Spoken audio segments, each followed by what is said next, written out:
Alright, this is Sandra. I'm up here with another recipe, and this recipe is what I call my famous Spanish rice. Yes, indeed. This rice is a hit in my family, and they love it. And I'm going to share the recipe with y'all.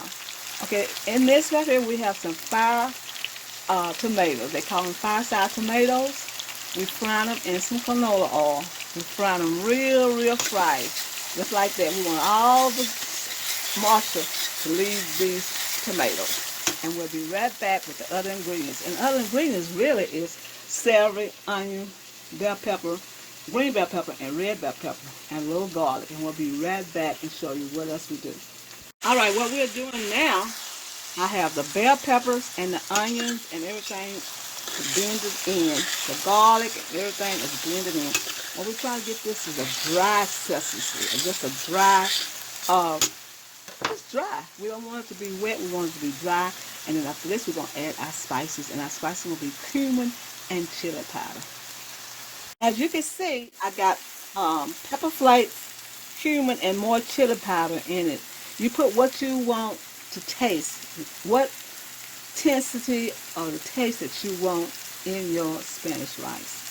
So what we're doing now is going to be ready to add our rice, because it's ready. Look at that. It's ready, y'all. It's ready to add our rice, and we'll be right back. Okay, what I'm doing now is working the rice into the mixture.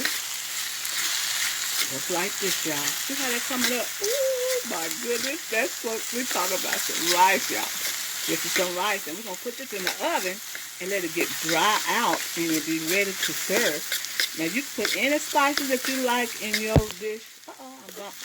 You can put any ingredients in your rice that you want. And that's up to you. But don't that look beautiful? That's going to be some great Spanish rice. We'll be right back with the finished result. Now, I'm going to put a teaspoon of my Knox chicken bouillon in it, because it brings out the flavor real good. We'll be right back.